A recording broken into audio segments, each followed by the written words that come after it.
hacer es prepárense que la economía estadounidense se va a recesión. Se va a recesión. Hace unos meses muchos economistas advertían de que podría irse a recesión. ¿Cuándo se puede ir una economía a recesión? Bueno, se sabe que se considera oficialmente recesión económica cuando 3 trimestres tengan una caída por debajo de cero en el crecimiento del Producto Interno Bruto. Eso no ha llegado, pero recuerden que eso es lo último que llega.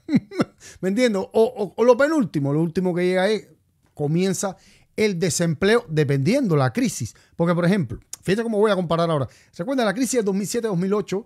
¿Cómo comenzó con la vivienda y la banca de crédito? Pero, ¿cómo se enteró la gente que había crisis? Varias bancas de crédito se declararon en bancarrota. Esa too big to fail, o sea, que eran demasiado grandes.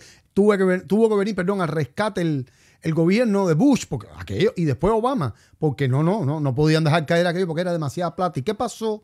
La gente estaba dejando de pagar las casas. Llevaba 2, 3 años, habían subido los intereses de la Reserva Federal y la gente que le vendieron millones de casas a compradores de riesgo con muy mal crédito o poco salario, inflaron los requisitos de los compradores y la gente empezó a dejar de comprar las casas. Pero eso no se supo hasta después. Después que comienza la debacle en Wall Street, ¿me entiendes?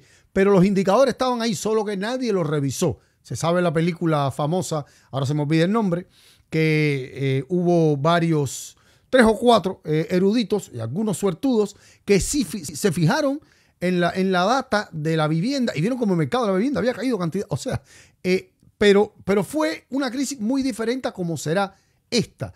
Esta, sin embargo, es clásica. ¿Por qué? Porque hay varios indicadores que nos dicen que vamos para una recesión económica. Los datos que voy a dar a continuación fueron dados a conocer por el economista jefe de Moody's. Moody's, bueno, todo el mundo conoce Moody's, la calificadora crediticia. Bueno, pertenece a la misma corporación, pero esta se encarga de actividades financieras principalmente. Se lo dio a una entrevista a Fortune, que es una de las principales revistas de negocio y comercio en este país. Y dice Mark Zandi, el economista jefe de Moody's: la economía está al borde de la recesión. Voy a leer porque es información que yo no me la puedo aprender de memoria.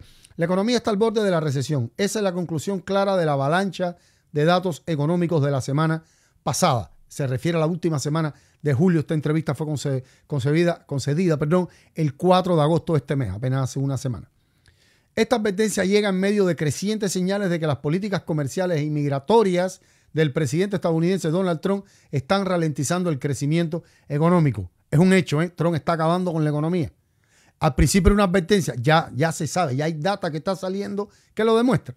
Zandi advirtió que el gasto del consumidor se ha estancado, la construcción y la manufactura, están en contracción y se prevé que el empleo caiga. Son índices claves de que se está contrayendo la economía. Y con la inflación en aumento, añade Zandi, es difícil para la Reserva Federal venir al rescate. Recuerda que en el segundo trimestre, el último, creció la economía un 3%. Les dije que no se fijara mucho en eso porque respondía a diversos factores, más bien de preparación para el golpetazo que vendría con las tarifas, que a un crecimiento económico lógico. Bueno, ahora aquí aclara el economista jefe de Moody Blues que el crecimiento del Producto Interno Bruto oculta la debilidad en la demanda interna básica. Aunque el Producto Interno Bruto creció más rápido de lo esperado en el segundo trimestre, un análisis más detallado revela una débil demanda subyacente porque un indicador clave que excluye el comercio exterior y se enfoca en el consumo total interno muestra que la economía está en una fase de desaceleración.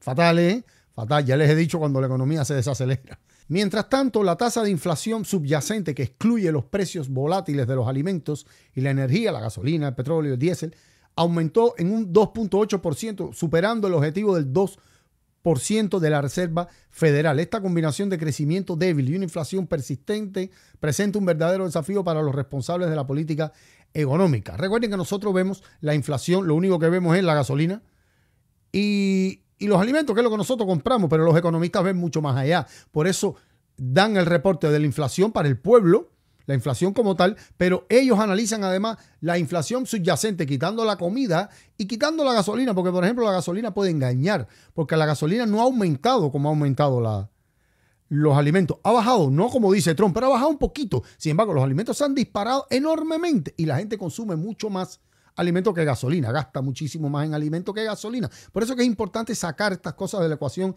y revisar la inflación subyacente. Por supuesto, esa información no nos la dan a nosotros porque ¿quién coño entiende eso?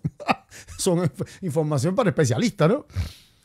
Ahora viene lo de los empleos. Ojo con esto, que lo de los empleos es interesante. A pesar de que la tasa de desempleo se ha mantenido estable entre el 4 y el 4.2% durante más de un año, eso se debe a que el tamaño de la fuerza laboral se ha estancado. Aquí viene Trump. La fuerza laboral nacida en el extranjero ha disminuido en 1.2 millones. Oigan bien, 1.2 millones en los últimos 6 meses en medio de la represión de inmigración de Trump, mientras que la tasa de participación laboral ha caído de manera general.